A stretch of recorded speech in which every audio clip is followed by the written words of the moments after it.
Boa tarde a todos, meu nome é Stephanie, eu sou acadêmica de fisioterapia e membro do grupo de pesquisa GCIS. Eu gostaria de agradecer a todo mundo que se inscreveu e teve interesse na nossa segunda jornada interdisciplinar e também alguns avisos importantes antes de iniciarmos é que as nossas aulas foram gravadas a fim de se evitar problemas com a conexão.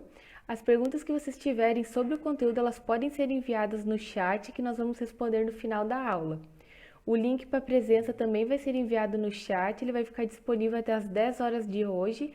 E lembrando que precisa ter no mínimo 75% de presença na jornada para receber o certificado.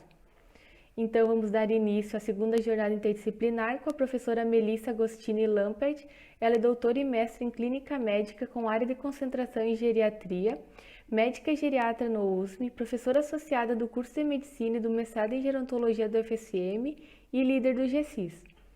Após a fala da prof. Melissa, nós vamos ter a aula sobre incapacidade cognitiva com Ariel Eduardo Billig, que é psicólogo pela PUC-RS, especialista em saúde do idoso e mestrando em gerontologia do FSM. E também com o professor Fabrício Diniz Dutra, que é fisioterapeuta e neuropsicólogo, engenheiro de estudos do Laboratório de Psicologia e Neurocognição. Uma ótima jornada a todos! Olá, pessoal! Hoje vamos dar início à segunda jornada do GCIS, dando continuidade aos estudos feitos durante a primeira jornada. Na primeira jornada, os assuntos abordados foram ageísmo, fragilidade, sarcopenia e síndromes geriátricas. E o grupo achou interessante que a segunda jornada tivesse o foco de aprofundar a temática das síndromes geriátricas, que é considerada, pode-se dizer assim, um carro-chefe da abordagem da geriatria e gerontologia. O meu objetivo nessa abertura é estabelecer para vocês uma espécie de roteiro que guie vocês ao longo desses dias de coisas que seriam interessantes que chamassem a atenção de vocês ao estudarem cada uma das síndromes geriátricas. Uma questão importante é que as síndromes geriátricas são problemas, são considerados tipo pulgas atrás da orelha, que a gente tem que estar buscando no dia a dia na abordagem do idoso. Independente do motivo que fez com que esse idoso procurasse vocês, ou que vocês estivessem atendendo, independente de porquê, assim, sempre em algum momento é interessante vocês tentarem identificar se esse idoso, por algum motivo, está apresentando alguma das síndromes. Então, é bastante interessante que na prática diária de vocês estabeleçam uma questão de busca ativa. Então, ao longo desses dias que vocês vão aprofundar essa questão da abordagem das síndromes, é bem interessante ter isso em mente. Ao identificar a presença de qualquer uma das síndromes, elas vão servir para auxiliar vocês a identificarem diagnóstico de qualquer problema de saúde, pior, adoecimento, enfim, se os problemas identificados ou se a abordagem que vocês estão pensando de tratamento, terapêuticas, para qualquer coisa que o idoso, que vocês possam estar abordando com o idoso, o aparecimento, surgimento de qualquer uma das síndromes pode estar relacionado a melhora ou piora desse idoso, e as síndromes também, se eu tiver uma das síndromes, duas, três, quatro, isso também dá uma lógica de melhor ou pior prognóstico frente à resposta que o idoso está tendo à abordagem, tratamento que vocês estão implementando. Uma questão que eu gostaria de chamar a atenção de vocês é que cada uma das síndromes, ela pode ter uma apresentação transitória ou definitiva. O que significa isso? Pela senescência, pela questão da fisiologia do envelhecimento, de perdas próprias que o idoso tem às custas da idade, a presença de perdas de função próprias da idade, a senescência, não significam e não justificam o aparecimento de qualquer uma das síndromes geriátricas. Eu tenho uma perda de função própria do envelhecimento e por essa perda, algumas situações de adoecimento acontecem e se apresentam através das síndromes. Então, eu posso ter, por exemplo, uma alteração da minha questão osteomuscular, tá? E alguma doença aguda vai levar com que eu altere a minha movimentação e eu tenha imobilidade. Mas a mudança na minha atividade de vida diária levando à imobilidade, a culpa disso, o que justifica é a doença. Eu vou ter mais chance de ter imobilidade, porque eu tenho uma perda de função pela senescência. Mas essa perda sozinha não leva à imobilidade, à incontinência urinária, à instabilidade postural. Eu tenho essa base que me deixa com maior chance, mas a apresentação da síndrome sempre vai ter relacionada com alguma doença por trás. Eu vou ter que identificar se eu tenho uma doença aguda por trás ou uma doença crônica, ou eu posso ter as duas situações em conjunto. Então, por exemplo, um idoso que começa a ter esquecimentos, eu vou fazer a suspeita da síndrome geriátrica de insuficiência cognitiva. Na minha avaliação, eu posso pensar que seja um quadro agudo, por exemplo, uma infecção urinária que gerou delírio e levou a perda de memória. Ou algo crônico, o paciente tem no início um quadro de Alzheimer. Ou pode ser as duas coisas, eu ter alguém com Alzheimer, que está com uma infecção urinária e teve uma piora cognitiva, eu tenho os dois quadros em conjunto. É interessante que toda perda, toda causa transitória, se eu não tratar de forma adequada e não identificar, ela se torna definitiva. Então, eu tenho uma perda X de função cognitiva, por exemplo, tá? Tive um quadro agudo ou tenho uma doença crônica, enfim. Por mais que eu resolva o que for resolvível daqui, essa perda de função que era desse tamanho própria da senescência é como se fosse um pouquinho ladeira abaixo. Eu resolvo, venho perdendo função por culpa da senescência, né? Sozinha, isso não gera sintomas. Se encostou uma doença aqui. Cada doença que se encosta, essa piora das patologias vai acontecendo de forma mais importante. Então, chama atenção nessa questão a importância da gente ter uma detecção precoce, busca ativa e tentar resolver tudo que a gente conseguir para evitar esse acúmulo de situações e piora no dia a dia desse idoso. No campo da geriatria e gerontologia, não tem como não pensar na abordagem de uma equipe multiprofissional para que a equipe atue de uma forma adequada. É interessante que se estabeleça uma comunicação eficiente em todos os profissionais envolvidos e o plano estabelecido é interessante que ele seja revisado periodicamente.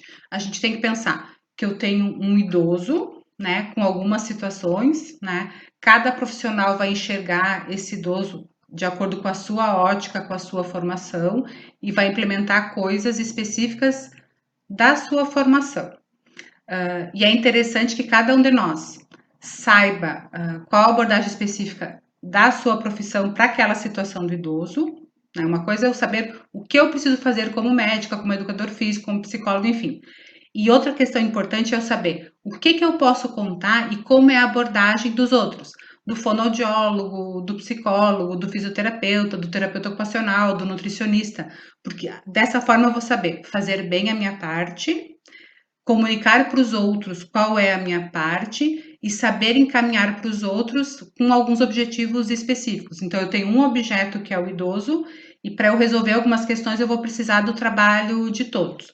Por isso, a questão de ser interessante, uma comunicação eficiente para que não exista retrabalho ou atuação de um atrapalha do outro, enfim. E um plano de cuidado, quando ele é feito, ele é adequado em um momento e pode ser que ao longo do tempo as necessidades desse idoso se modifiquem. Por isso é interessante a questão da revisão periódica. Se eu conheço o idoso num momento da vida dele, tá? E ele está apresentando uma das síndromes geriátricas, perda de memória, imobilidade, enfim, qualquer uma delas. Naquele momento pode ser que essa síndrome seja sinalizadora de um conjunto de situações dessa, tá? Agora apresentou a questão da perda de memória ou incontinência urinária por uma infecção urinária. Pode ser que daqui a 2, 3 anos, 6 meses, seja por uma outra situação que leve à mesma síndrome. Então, o que é interessante chamar atenção? Sempre que o idoso tem uma apresentação de uma das síndromes, eu tenho que entender o que tem por trás, que conjunto de situações tem por trás, e ir abordando uma a uma e ver como ele responde. E cada novo episódio de situação, de apresentação de algo diferente de uma das síndromes, eu começo tudo de novo. É interessante a gente já começar a se dar conta disso para melhorar a nossa preparação para o enfrentamento desse tipo de situação. O meu objetivo em colocar isso para vocês na abertura é que ao longo da jornada você já começa a fazer um exercício nesse sentido. Ouvir a fala dos profissionais a partir de cada sílaba, enxergar o olhar de cada profissão que vai estar apresentando para vocês, pensar na sua formação, como que enxergaria esse tipo de abordagem e começar a fazer a costura, a junção dessas informações. Acredito que dessa forma vai ficar. Os estudos de vocês ao longo desses dias vai ser muito rico. Bom, gostaria então, por parte de todo o grupo, agradecer o interesse de vocês pela temática e desejo uma ótima jornada a todos. Muito obrigada. Oi, pessoal.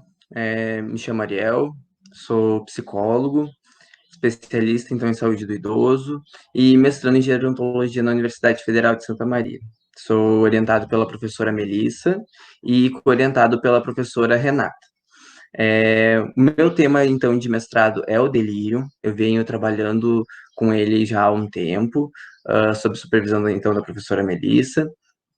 É um prazer estar aqui hoje compartilhando, então, com vocês um pouco dos conhecimentos que eu adquiri ao longo desse período de estudos. O delírio, ele, então, já é um tema bem presente, né, nas pesquisas, mas ainda está em crescimento, né? O delírio, ele ainda é bastante, digamos, subdiagnosticado, ele não é, digamos assim, tão levado em conta quanto deveria ser nas avaliações dos pacientes idosos internados. Então, eu estou aqui hoje para levantar, então, um questionamento com você sobre a importância dele, tá bem? Antes da gente conversar sobre o delírio, é muito importante que a gente tenha noção de alguns conceitos relacionados ao envelhecimento. Todos os conceitos que eu vou trazer aqui para vocês já foram passados na jornada, na primeira jornada que o GESES fez, tá toda no YouTube. Vocês podem ir lá e buscar, é mais esmiuçado, é falado de forma mais profunda sobre os temas e sobre esses conceitos, mas eu vou falar rapidinho aqui só para que vocês tenham uma noção, só para dar uma refrescada na memória de vocês, para que não fique nada muito perdido, tá? Então, assim, eu vou falar desses conceitos rapidinho, retomar eles, e daí a gente já entra, então, diretamente no diagnóstico de delírio, tá bem? Para a gente, então, entender o envelhecimento, é importante que a gente entenda que existem duas formas de envelhecimento, né? O envelhecimento senescente e o envelhecimento senil. O envelhecimento senescente, ele é natural e intrínseco e inevitável, né? Não tem como evitarmos o envelhecimento como um todo, e a senescência por si só também não. Mas a senescência, ela é um processo que, digamos, não está baseado na patologia, diferente da senilidade, que ela é acompanhada, então, esse processo de envelhecimento acompanhado de doenças crônico-degenerativas, né? Diminuição, limitação de funções, necessidade de apoio, né? Essa é a principal diferença entre os dois, tá? Então, quando a gente pensa em idoso saudável, a gente precisa pensar que esse idoso ele é independente e autônomo. O que é um idoso independente? É aquele idoso que consegue, então, realizar as suas próprias tarefas, né? Ele toma conta das suas atividades, e o idoso autônomo é aquele que toma as suas próprias decisões, chega às suas próprias conclusões e consegue, então, agir de forma independente, tá? Para a gente poder, então, falar desse nível de independência, desse nível de autonomia, a gente precisa ver como estão as atividades de vida diária desse paciente idoso. Tá? As atividades básicas, então, de vida diária, elas são as atividades do cotidiano do indivíduo, como são atividades muito básicas mesmo, como alimentar-se, vestir-se, usar o banheiro, cuidados com higiene pessoal, tomar banho, deambulação e transferência. Já as atividades instrumentais, elas são mais complexas, exigem maior destreza motora e cognitiva do sujeito. Então, são tarefas mais demandantes do paciente, exigem que ele esteja com as suas habilidades mais digamos, preservadas, para que ele consiga realizar essas atividades, tá? As atividades, então, são gestão financeira, uso de meio de transporte, uso de celular, ir às compras, preparar o próprio alimento, entre outros.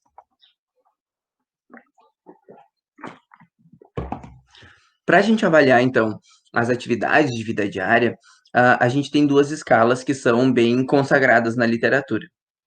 As atividades básicas de vida diária, então, elas são avaliadas pela escala de Katz, né? É uma escala bem simples, a gente encontra na internet bem facilmente, só colocar no Google que vocês encontram.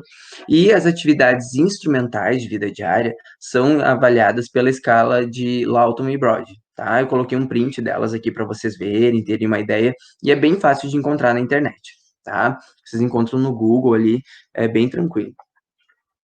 Bom, então, esse paciente idoso teve pior resultado nas escalas, né? Teve, digamos, uma pontuação bem ruim. O que isso indica? Indica que há impacto na autonomia e independência. Quando há impacto na autonomia e independência, a gente precisa avaliar quais as áreas estão sendo impactadas, para que então a gente possa chegar e ter uma noção de quais são as síndromes que esse idoso possa estar vivendo e enfrentando, tá? Então, aqui eu trago as síndromes geriátricas para vocês, tá? Alguns princípios para avaliação delas. Esse material, ele é, digamos, bem bem básico para quem trabalha na área do envelhecimento, estuda o envelhecimento, quer ter maior conhecimento na área do envelhecimento, tá? Ele foi, primeiramente, ele foi publicado pelo professor Edgar de Moraes. É bem importante que vocês façam a leitura dessa revisão que ele fez, tá? Já é um material um pouco mais antigo, mas ainda é bem importante que vocês, então, dominem isso, tá? Eu não vou focar muito, já foi trabalhado na primeira jornada do GESES, porque hoje o meu foco, então, é a incapacidade cognitiva. A incapacidade cognitiva, então, engloba o delírio, a depressão, as demências e a doença mental. A gente não usa mais muito esse termo doença mental. A gente usa mais um termo, né, questões de saúde mental, enfim, porque, bom, já entrou em desuso com o tempo, tá? Bom, então vamos ao diagnóstico de delírio, né? Nossa estrela. Ele é considerado uma insuficiência cerebral aguda, né? É um distúrbio na atenção e na consciência que desenvolve de forma aguda e sua gravidade é flutuante durante o dia, tá? Aquele idoso, então, que começa a ter uma diminuição de suas reservas, é um idoso que já não tem mais as mesmas capacidades de outro idoso, por exemplo, senescente, já é um idoso senil. Então, a gente vê que ele está já com as suas capacidades não tão preservadas. E o que acontece para desenvolver o delírio? Ele é, então, um quadro subjacente a outros quadros, né? O delírio, inicialmente, ele foi descrito na época da Grécia Antiga, se não me engano, onde aquelas pessoas que apresentavam uma febre muito forte começavam a delirar. Então, começavam a ter falas e comportamentos muito díspares, né? Muito diferentes do que eles estavam acostumados a apresentar, né? Então, ele já é descrito há muito tempo. Como para o diagnóstico, então, a gente sempre busca o que é determinado pelo DSM-5, tá? O DSM, então, é o Manual Estatístico e Diagnóstico dos Transtornos Mentais. Ele é a Bíblia dos transtornos mentais. Lá a gente encontra critérios diagnósticos, diagnóstico diferencial, curso, tempo, prevalência, apresentações diferentes das doenças, a forma de codificação das doenças. Então, é muito importante que vocês tenham acesso, caso vocês se interessem, então, pela área de saúde mental, que vocês tenham acesso, então, ao DSM-5, né, que é a última versão, então, desse manual diagnóstico estatístico, né. O que o DSM-5 traz sobre o delírio, né? Os critérios diagnósticos. Primeiro, perturbação na atenção, capacidade reduzida para direcionar, focalizar, manter e mudar a atenção. E da consciência, menor orientação para o ambiente. A perturbação se desenvolve em um período breve de tempo, normalmente de horas a poucos dias. Representa uma mudança da atenção e da consciência basais e tende a oscilar quanto à gravidade ao longo do dia. Isso é muito importante, pessoal. Consciências basais. Então, eu só vou avaliar o idoso, só vou avaliar o meu paciente a partir do que ele era. Né? É muito importante que, mais para frente a gente vai conversar, mas quando a gente vai dar um diagnóstico em saúde mental, na área de transtornos mentais, é importante que sempre tenha uma investigação prévia sobre como eram os comportamentos e condutas desse sujeito antes de ele estar ali, então, sendo avaliado por vocês, tá? Perturbação adicional da cognição. Existe, então, perturbação da atenção e consciência, e depois existe mais uma perturbação da cognição. O que é uma perturbação adicional da cognição? Então, um déficit de memória, uma desorientação, problemas na linguagem, incapacidade visoespacial ou percepção. Aqui é muito importante, a gente também vai falar lá para frente, mas é muito importante, assim, que aquele idoso que já tem uma dificuldade de enxergar ou de ouvir, ele vai ter também uma predisposição, tá, a tá apresentando delírio. As perturbações dos critérios A e C não são mais bem explicadas por outro transtorno neurocognitivo preexistente. O que é um transtorno neurocognitivo? Uma demência, né? Ou outras doenças próximas das demências, tá? Estabelecido ou em desenvolvimento e não ocorre no contexto de um nível gravemente diminuído de estimulação, como no coma, tá? Há evidências, a partir da história, do exame físico ou de achados laboratoriais, de que a perturbação é uma consequência fisiológica direta de outra condição médica, intoxicação ou abstinência de substância, tá bem? Disposição de uma toxina ou de que ela se deva a múltiplas etiologias, né? Às vezes é muito importante que a gente busque de onde veio esse delírio, né? O que está causando esse delírio, mas mais para frente a gente vai conversar sobre isso. O diagnóstico diferencial, então, do delírio. Antes da gente dizer que é delírio, então, a gente tem que ver se não é algum desses transtornos que eu trago para vocês. Transtorno psicótico, transtorno bipolar com características psicóticas, transtorno depressivo com características psicóticas, outros transtornos neurocognitivos.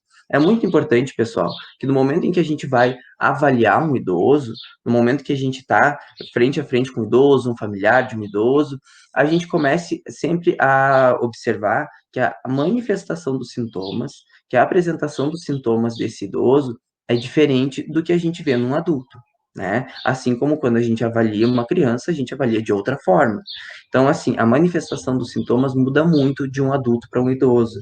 E é esse o grande ponto e o grande valor das pesquisas na geriatria e gerontologia, né? O adulto não é um idoso com mais, não, o idoso não é um adulto com mais idade, né? É outra parte do ciclo vital. Então é muito importante que vocês interpretem, analisem os sintomas nessa parte do ciclo vital de forma única, tá? Então busquem estudar os transtornos, os quadros apresentados, digamos, estudados para o envelhecimento, tá? Então, um recorte no envelhecimento dos transtornos antes de dar qualquer diagnóstico, tá bem?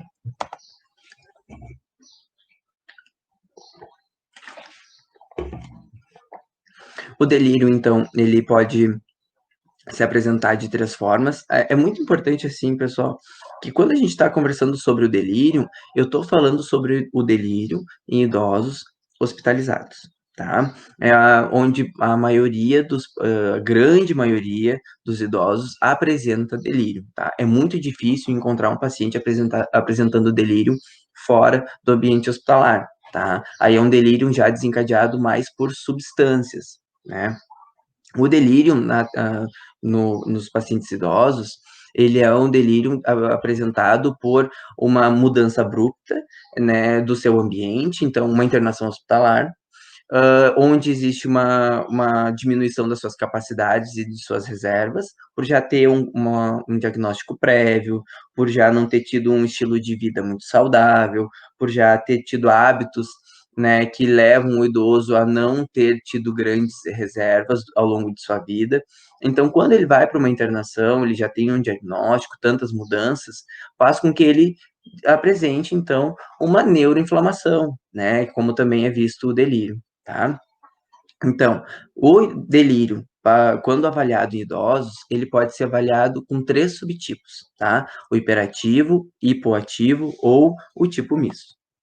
O delírio hiperativo, então, ele apresenta hipervigilância, né? No caso, aquele paciente que fica horas e horas acordado, inquietação, fala rápida ou alta, euforia, raiva, agitação psicomotora, pensamento perseverante e ou irritabilidade. Então, o paciente com delírio hiperativo, ele é visto na primeira hora. Né? É muito claro, assim, as pessoas de primeiro momento já notam, porque é um paciente que chama atenção, é um paciente agitado, é um paciente que fala muito, que fala rápido. Então, assim, é muito importante que o delírio hiperativo, que vocês tenham noção de que o delírio, ele não é só isso, ele é mais, né? Ele tem um outro tipo, então, que é o delírio hipoativo, que é um delírio, digamos, mais silencioso, né? Ele então se manifesta pela inconsciência, alerta diminuída, o estado de alerta então fica diminuído, a fala esparsa ou lenta, letargia, olhar fixo ou apatia. Então, aquele embotamento, tá? É um paciente que fica mais fechado em si. E o delírio hipoativo não é muito, é o mais difícil de ser rastreado, de ser mapeado nas unidades de internação, porque não é muito falado, né? Quando a gente pensa em delírio, bom, já é aquele paciente com alucinações visuais, muitas vezes, né? Muitos profissionais da saúde, quando estão avaliando um paciente, o paciente idoso tem alucinações visuais, eles dizem, tá delirando. Não é bem assim, pessoal. É bem importante que vocês investiguem bem a história desse paciente, o tempo, período, recortes desse paciente, tá? Vejam bem a vida dele e a situação em que se apresenta esses sintomas, tá bem? Para a gente poder, então, dar um diagnóstico mais correto, um diagnóstico mais fidedigno para esse paciente. E temos, então, o delírio do subtipo misto, que apresenta características de ambos os subtipos, é o subtipo mais diagnosticado, tá? Os mecanismos fisiopatológicos, então, do delírio, eles são muito pouco conhecidos, pessoal. O que eu trago aqui são levantamentos que algumas revisões bibliográficas trouxeram, né? Mas, assim, nada muito fixo e nada muito, digamos, final, tá? Aqui a gente traz levantamentos de, bom, há estudos que indicam que, mas não que seja assim, tá? Bom, os principais mecanismos fisiopatológicos, então, falam de distúrbios de neurotransmissores, então, onde há concentração de neurotransmissor ou sensibilidade do receptor, tá? Falam também de neuroinflamação, envelhecimento neuronal, estresse oxidativo, disfunção neuroendócrina, desregulação da melatonina. Apesar de ser uma patologia comum entre idosos hospitalizados, segue sendo pouco reconhecida e subdiagnosticada. Então, isso é o grande, digamos, pulo do gato do delírio, né? Ele traz impactos severos para a vida do paciente, que é diagnosticado com delírio, mas mais do que isso, ele traz complicações para a família também, para esse acompanhante, e o delírio ele é associado com piores desfechos, né? Então, aquele paciente que apresenta delírio tem grandes chances, então, de ter uma piora do seu quadro, de ter uma complicação maior de suas patologias, né? Mas ele ainda é muito pouco reconhecido e muito pouco diagnosticado, né? A gente vai ver mais para frente, quando conversar sobre prevalência, que ele é muito comum. Ele é muito comum de ser encontrado em ambiente hospitalar.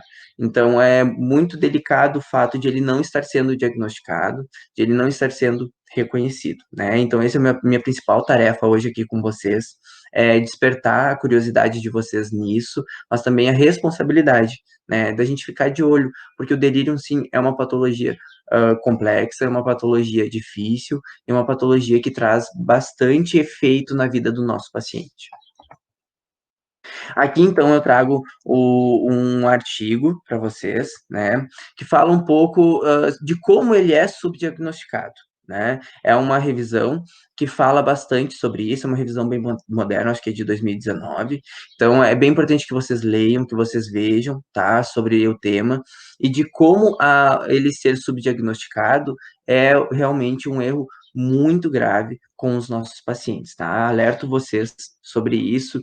Sempre que vocês forem conversar com colegas profissionais, forem discutir um caso de um paciente idoso que esteja internado, sempre questionem sobre delírio, tá? É muito importante.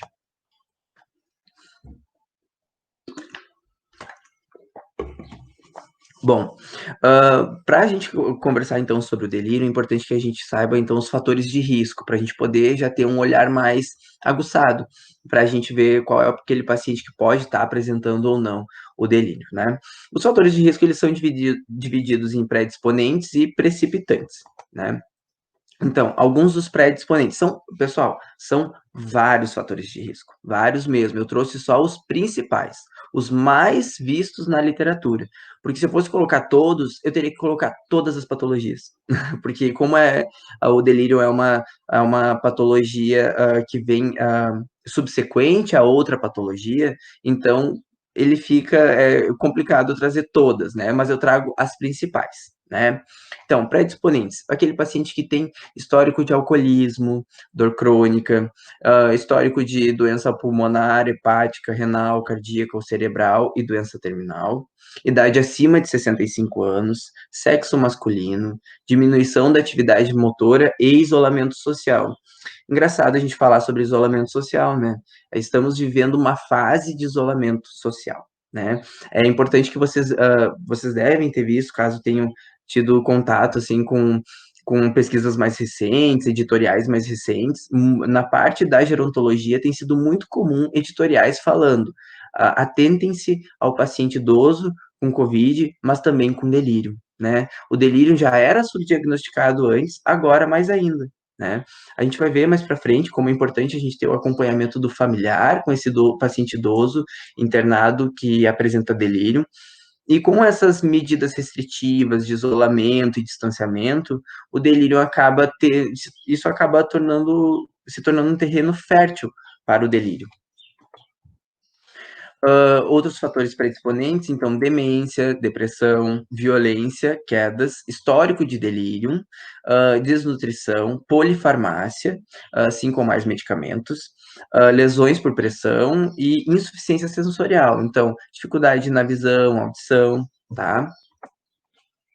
Fatores precipitantes, então, que a gente vê que podem desencadear mesmo naquele momento o delírio.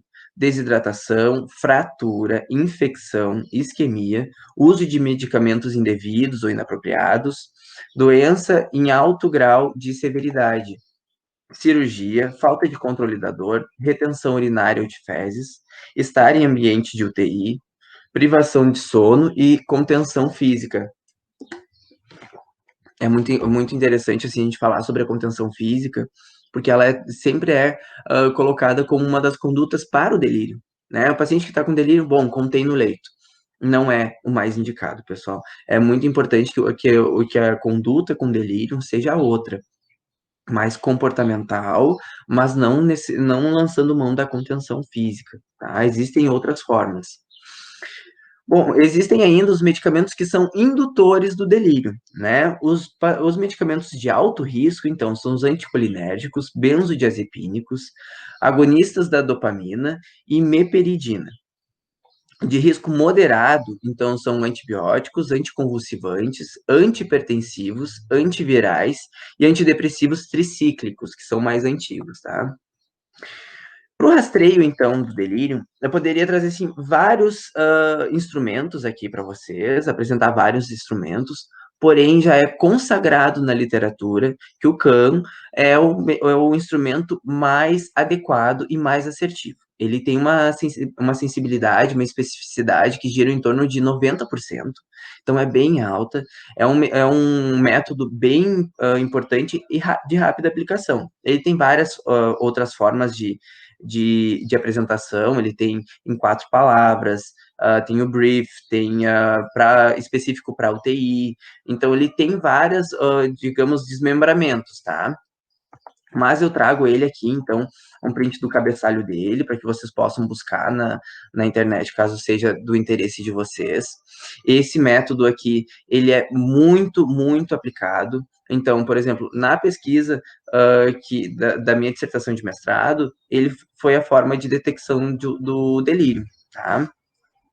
Então, eu indico bastante vocês assim, bom, não consigo identificar tanto, tenho medo de talvez perder o delírio mais hipoativo, que é o que passa desapercebido pelo olho do entrevistador. É bem importante que vocês, então, utilizem esse método, que é um método, assim, que garante para vocês uma busca mais clara desse diagnóstico, tá? Então, ele é composto por 5 atributos: início agudo, curso flutuante, desatenção, pensamento desorganizado e alteração do nível de consciência. Ele sinaliza risco com a presença dos 3 primeiros e a presença do quarto ou quinto domínio. Então, ele é bem na linha do DSM-5 também, tá? Ele é baseado, na verdade, no DSM para ser construído. A prevalência, então, do delírio, ele é bem prevalente na UTI, ele chega a 80%, né? Em instituições de longa permanência, então, ele chega a 29%.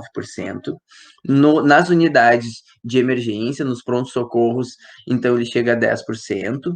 E olha que interessante, eu trago, então, para vocês um dado preliminar da minha dissertação de mestrado, que fala que no pronto-socorro do USM, ele teve uma prevalência de 13%, tá? Dos pacientes que foram avaliados, pacientes idosos que foram avaliados pelo IPC, que é um instrumento que é um projeto que acontece dentro do USM, que é aplicado pelo próprio USM, né? Ele faz parte de uma rotina do serviço.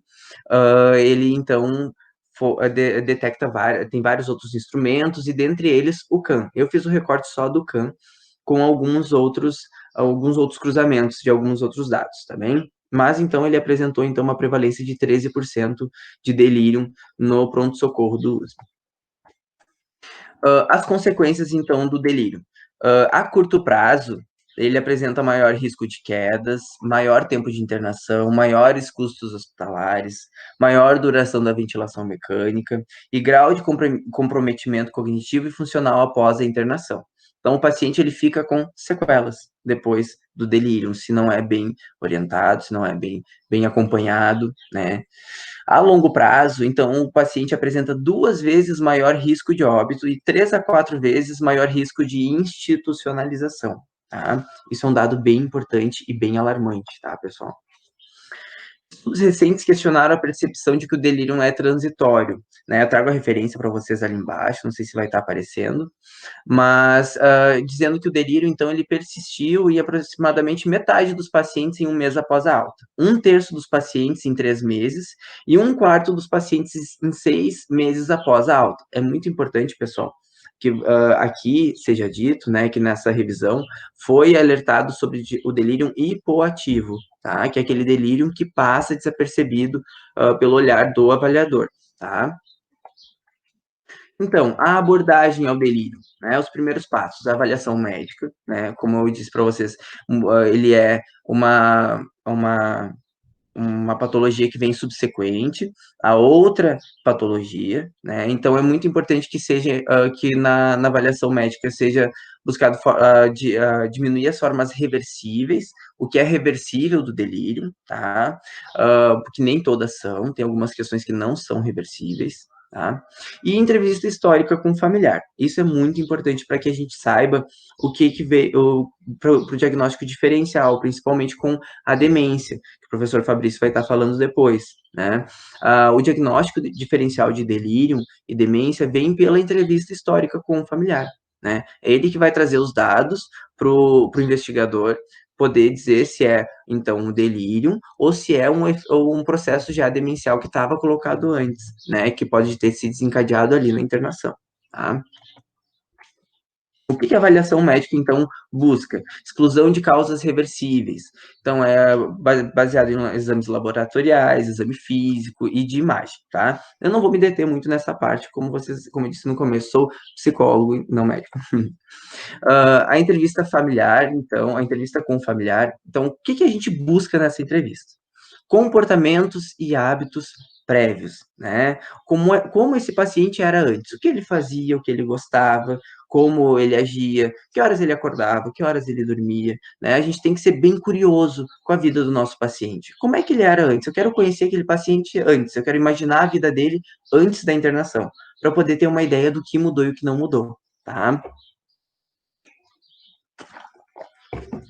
Nessa entrevista, então, eu vou buscar fazer um rastreio das mudanças repentinas, mudanças abruptas também na consciência e na atenção, que são os domínios mais afetados pelo delírio, tá? A abordagem farmacológica, então, as revisões da literatura sempre apontam que os tratamentos não farmacológicos, que eu vou apresentar depois para vocês, não são tão efetivos, né, infelizmente, não são tão efetivos quanto a abordagem com antipsicótica, especificamente o haloperidol, tá? Ele é o medicamento de primeira escolha sempre, ele é o que mais traz efeito no controle do delírio, tá?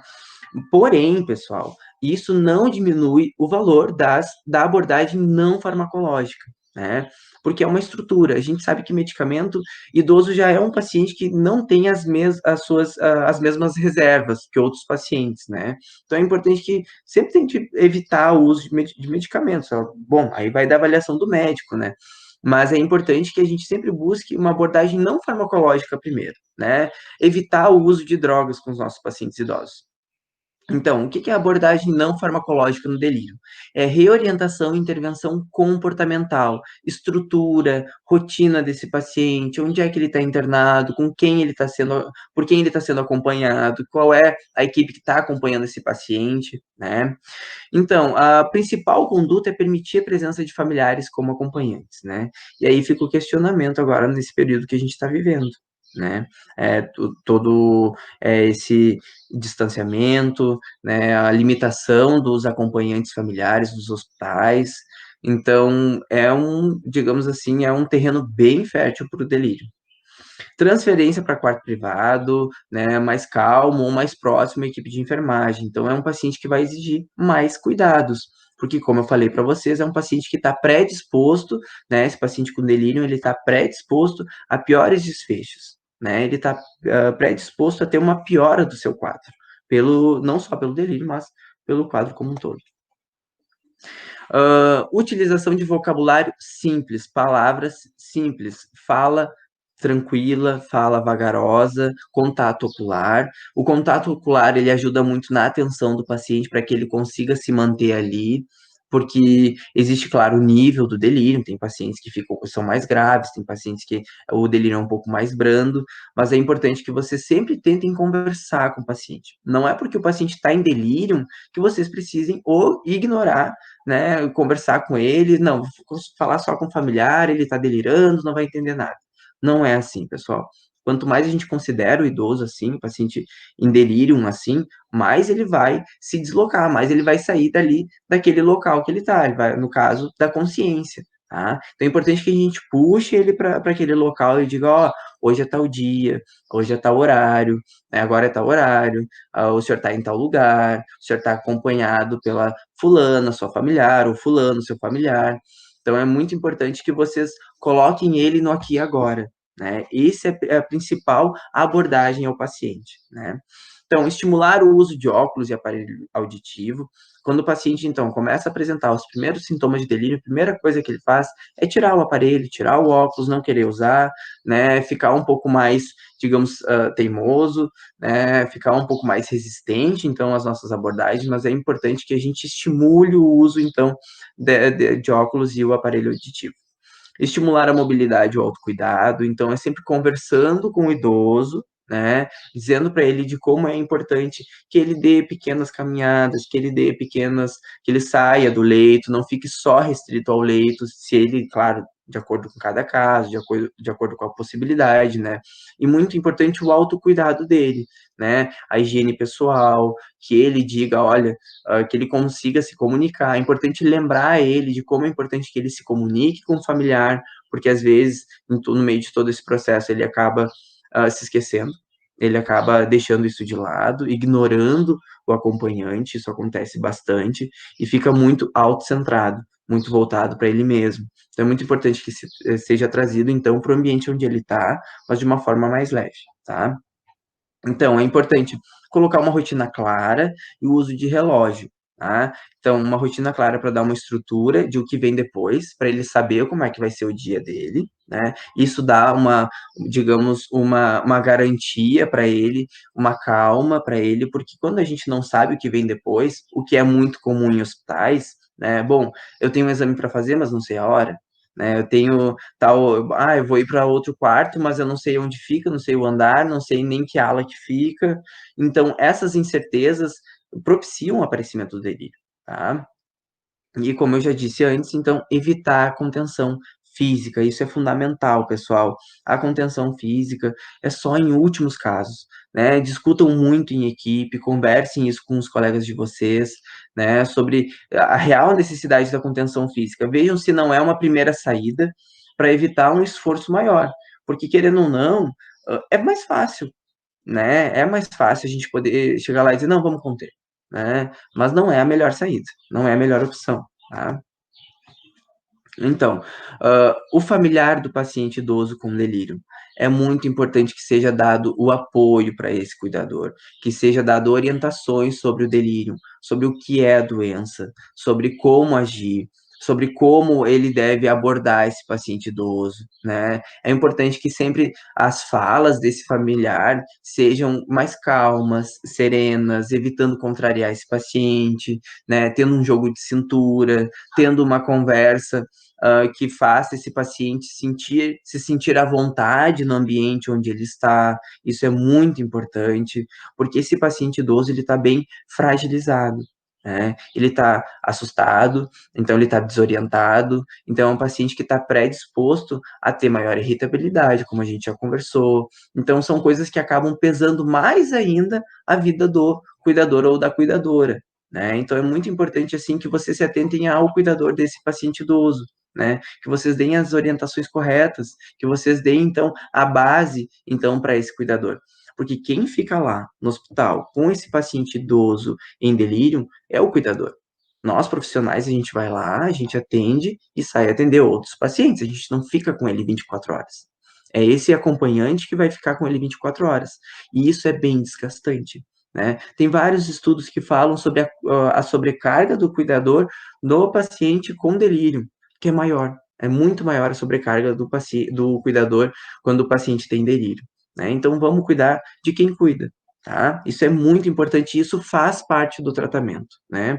Porque no momento em que eu não cuido do familiar, não dou as orientações corretas para ele pode se sentir sozinho, sobrecarregado, a sobrecarga acarreta em ter menos paciência com esse paciente idoso, né, ficar mais irritado também, né, e acaba não tendo os cuidados que deveria ter com esse paciente. Então, é muito importante que a gente cuide de quem cuida também nos ambientes hospitalares, tá bem? Bom, pessoal, eu fico por aqui com a minha apresentação. Eu gostaria muito de agradecer, então, o convite que me foi dado, a oportunidade que me foi dada, então, de eu poder estar aqui compartilhando com vocês um pouco. Estou à disposição, então, para maiores dúvidas, deixo aqui o meu e-mail, né? Se vocês tiverem curiosidade e quiserem buscar as referências que eu coloquei nas apresentações, vocês podem me mandar um e-mail, vocês podem me acionar, que eu vou estar à disposição para colaborar com vocês, tá? Então, espero ter ajudado vocês, deixado um pouco mais claro para vocês, então, o que é o delírio, sobre como abordar, sobre como agir com esse paciente em delírio, né? Eu espero também ter instigado vocês a lerem mais sobre o tema, a buscar mais sobre o tema, né? Não é um tema que é muito difundido nas graduações, não é muito, então é muito importante, assim, que vocês busquem né, sobre o tema. Vocês que têm interesse, que vão trabalhar ou não, que vão pesquisar ou não sobre o envelhecimento, é muito importante que vocês tenham a noção do quão grave é o delírio e dos impactos que ele traz para a vida do nosso paciente idoso, tá certo? Muito Olá, obrigado, pessoal, e sejam deixo todas vocês e agora, todos então, muito com o professor bem-vindas, muito Fabrício. bem-vindas. Eu me chamo Fabrício Dutra, eu sou neuropsicólogo especializado em memória e aprendizagem, e hoje eu vou falar um pouco sobre incapacidade cognitiva, especificamente sobre a abordagem neuropsicológica nas demências. Antes de iniciar a minha fala, eu gostaria de agradecer a toda a equipe do GESES pelo convite, por participar da segunda jornada interdisciplinar do grupo. Eu acho que esse tema de manejo das síndromes geriátricas ele é bastante importante e ainda muito inexplorado. Então é um prazer poder colaborar com essa minha fala, especificamente sobre a minha especialidade, né?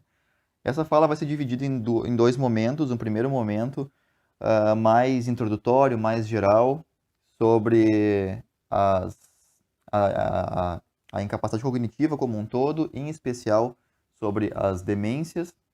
Vou falar um pouquinho sobre a forma de avaliação também, o fluxograma pro diagnóstico. E num segundo momento, eu vou falar sobre as intervenções nas demências e intervenções não farmacológicas, especialmente, né, que podem ser implementadas por todos os profissionais, né, por profissionais de diversas áreas, não necessariamente o médico, o psicólogo. Então, todos os profissionais podem implementar e as suas intervenções podem se beneficiar bastante dessas dicas super simples, né? Então, o tratamento como um todo pode ser bastante melhorado com essas dicas que são bastante simples. Antes de entrar no tópico especificamente, eu acho que é importante falar um pouquinho sobre o que é a neuropsicologia, né? A neuropsicologia, ela é uma ciência e uma área de atuação que ela é interdisciplinar. Então, esse artigo aqui de 2012 é um artigo da comunidade de neuropsicólogos ou de profissionais da área de neuropsicologia, né, do Brasil, e é um artigo em que eles colocam, que eles expressam, né, a sua percepção, que é consensual, de que a neuropsicologia ela é interdisciplinar. Então, esse artigo ele é assinado por médicos, é assinado por psicólogos, fonoaudiólogos, por profissionais de diversas áreas que concordam que a neuropsicologia é uma área de atuação interdisciplinar. Então, por mais que ela tenha a psicologia no nome, ela não se restringe à prática do profissional psicólogo. Então, se vocês têm interesse na área de cognição, de comportamento ou de afetos, de humor e emoções, né, a neuropsicologia ela pode ser interessante a vocês. Então, é importante que vocês pensem sobre isso, né, e que assistam a esse vídeo, escutem essa fala como sendo de interesse direto de vocês, né, no sentido de que vocês podem colocar tudo isso em prática e que vocês podem atuar sim com neuropsicologia, né, mesmo que vocês não sejam psicólogos. Se vocês quiserem mais informações sobre a neuropsicologia, eu sugiro que vocês busquem os sites da SBNP, a Sociedade Brasileira de Neuropsicologia, da SLAM, né, a Sociedade Latino-Americana de Neuropsicologia, ou ainda da Sociedade Internacional de Neuropsicologia, a INS, que são os órgãos de representação a nível nacional do continente, né, ou da América Latina e do mundo. Em relação às síndromes geriátricas, né, que é um tema bastante relevante, como já comentei, que é o tema principal desse evento, esse artigo do professor Edgar Moraes já é bastante velho, é um artigo de 2010, mas ele é um artigo muito interessante para as pessoas que têm interesse na área. Então, eu sugiro fortemente que vocês busquem por esse artigo, busquem por esse material, que ele vai dar uma base muito boa para quem está começando, principalmente, sobre as principais síndromes geriátricas, né? Então, algumas partes dessa minha apresentação de hoje, para algumas partes, eu me baseei nos materiais desse artigo aqui. Tá? Então, eu sugiro fortemente que vocês que têm interesse na área de geriatria e gerontologia, que conheçam e que dominem muito bem os conteúdos que estão presentes nesse artigo. Então, muito brevemente mesmo, sei que vocês já têm conhecimento sobre isso. Eu acho que é importante só fazer uma breve retomada, né, considerando que a saúde ela é baseada, ela é avaliada em termos de funcionalidade global, né? Então, é importante que a gente sempre veja qual é a capacidade que um indivíduo tem de funcionar sozinho, né? No caso de idosos, é importante que a gente veja se ele é capaz de gerir a própria vida, né, e de fazer o autocuidado, de cuidar de si mesmo. Tudo isso reflete diretamente nas suas atividades de vida diária, né? E a gente tem dois elementos principais que fazem parte dessa condição, ou dessas condições, que são a autonomia e a independência. A autonomia tem uma relação muito íntima com a cognição e com o humor, né, de forma bem ampla, e a independência tem uma relação bastante íntima com a capacidade de mobilidade e de comunicação. A gente sabe que nos idosos é bastante comum que a cognição, o humor, a mobilidade e a comunicação, né, ou algum desses elementos, ou vários desses elementos, estejam comprometidos. E é por isso que é importante que a gente preste bastante atenção nos momentos de avaliação, antes e durante as nossas intervenções. Quando a gente fala em autonomia e independência, a gente precisa enxergar que elas estão bastante relacionadas entre si, mas que elas são coisas distintas, né? Como eu comentei, eu não vou explorar os conceitos nem as particularidades, eu vou falar muito brevemente, então, sobre os aspectos relacionados à autonomia, né? Que, como o foco da minha fala são os aspectos cognitivos, a cognição está mais relacionada com a autonomia que com a independência. Então, quando a gente fala em autonomia, a gente pode estar falando em elementos cognitivos e elementos de humor, né? Uma pessoa, quando ela perde as capacidades cognitivas, né? Quando ela tem um prejuízo cognitivo, ou quando ela tem alguma alteração no humor, geralmente ela vai ter, ou ela tende a ter, ou melhor, ela tem maiores chances de apresentar algum prejuízo em sua autonomia. Quando a gente fala em cognição, a gente está falando em memória, funções executivas, linguagem, função visoespacial, ou gnosias, né? Ou todas as senso-percepções, praxias, ou toda a capacidade de planejamento motor. E quando a gente fala em humor, então, ou afeto, né, ou emoções, a gente está falando em elementos que se relacionam diretamente com a motivação dessa pessoa, né? Então, tanto os elementos cognitivos quanto os elementos de humor, quando estão alterados, eles aumentam a chance da pessoa desenvolver incapacidade cognitiva, né? Especificamente em relação à incapacidade cognitiva, ela tem uma relação com a baixa performance nos testes cognitivos. Então, essa pessoa ela apresenta prejuízos funcionais quando avaliada por testes formais, e ela também apresenta dependência nas atividades de vida diária, né? Quando a gente fala em incapacidade cognitiva, antigamente se falava nos 4 Ds da incapacidade cognitiva, né? Os termos ou as expressões elas estão bastante defasadas, mas para fins de facilitar a memorização, elas ainda valem, né? E as principais incapacidades cognitivas, então, são o delírio, a depressão, as demências e as outras doenças mentais, né? Tanto o delírio continua com esse nome, a depressão hoje é chamada de transtorno depressivo maior, as demências elas são chamadas de transtornos neurocognitivos maiores e as outras doenças mentais hoje são chamadas de transtornos mentais ou transtornos psiquiátricos, né? Então, mas para fins de memorização ainda vale bastante. É importante perceber que o delírio e a depressão eles apresentam causas reversíveis em geral, né? E as demências e os transtornos mentais eles apresentam em geral causas irreversíveis, né? Como regra, a gente tem exceções, mas como regra é isso que se apresenta para a gente. Quando a gente pensa em transtornos neurocognitivos especificamente, né, ou nas chamadas demências, a gente tem critérios para diagnosticar esses transtornos neurocognitivos. De acordo com o Manual Estatístico Diagnóstico, né, dos Transtornos Mentais, o DSM-5, a gente pode dividir esses transtornos neurocognitivos em maiores e em leves. Os transtornos neurocognitivos maiores são o equivalente às demências. Então, o que a gente precisa para diagnosticar uma demência? O primeiro critério, ali, o critério A, evidências de declínio cognitivo importante a partir de nível anterior de desempenho em um ou mais domínios cognitivos, então em uma ou mais função, né? Atenção, função executiva, aprendizagem, memória, linguagem, domínio perceptomotor ou cognição social. Então esse declínio ele pode ser baseado tanto na preocupação do próprio indivíduo, ou ainda, né, na preocupação de um informante, por exemplo, um familiar, que conhece aquela pessoa e percebeu que o desempenho dela piorou, ou ainda a partir de observação clínica, né, de um profissional da área da saúde.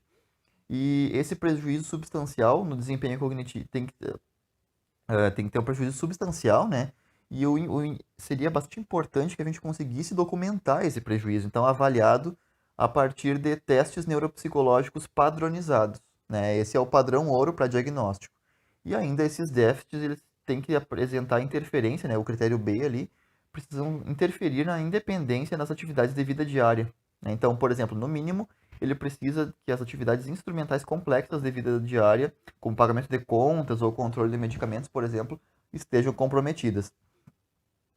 Quando a gente preenche esses critérios diagnósticos, a gente ainda precisa determinar o tipo, né? A doença de Alzheimer, a demência por corpus de Levy, a demência frontotemporal, todas essas demências elas são bem conhecidas e elas são a causa do prejuízo cognitivo, né? Então aqui a gente especifica a etiologia. Bom, isso aqui, quando a gente tem um prejuízo funcional já significativo, uma perda significativa das capacidades cognitivas, a gente classifica então, né, essa pessoa como apresentando um transtorno neurocognitivo maior ou uma demência. Mas existem ainda os casos em que a pessoa apresenta um transtorno neurocognitivo leve. O que é esse transtorno neurocognitivo leve? A pessoa apresenta evidências de declínio cognitivo pequeno a partir de um nível anterior. Então, ela apresenta uma redução nas suas capacidades cognitivas, porém, vejam o critério B. Os déficits cognitivos eles não interferem na capacidade de ser independente nas atividades cotidianas. Então, essa é a principal diferença entre o transtorno neurocognitivo maior e o transtorno neurocognitivo leve. É muito importante que a gente, enquanto profissional, a gente enxergue que o transtorno neurocognitivo leve, ele não é uma coisa de menor importância. Ele não é uma condição leve, como o nome sugere, né? Ele é bastante importante e geralmente ele apresenta progressão. Então é importante que a gente consiga, mesmo que o diagnóstico seja de transtorno neurocognitivo leve e não de uma demência especificamente, é muito importante que a gente possa entrar com intervenções, com tratamentos e com estimulações cognitivas. Por quê? Porque a plasticidade cerebral, a neuroplasticidade, ela tende a ser diminuída com o tempo. E nos casos de demência, essa neuroplasticidade ela está ainda mais diminuída. Então, nos transtornos neurocognitivos leves, a neuroplasticidade ela está em processo, em geral, né? Ela está em processo de queda, de diminuição. Então, todas as intervenções que a gente fizer neste momento, elas vão ser melhores ou vão ter mais benefícios que as intervenções que a gente fizer quando já se tiver uma demência instalada, né? Então é muito importante que a gente faça as intervenções durante esse período de transtorno neurocognitivo leve.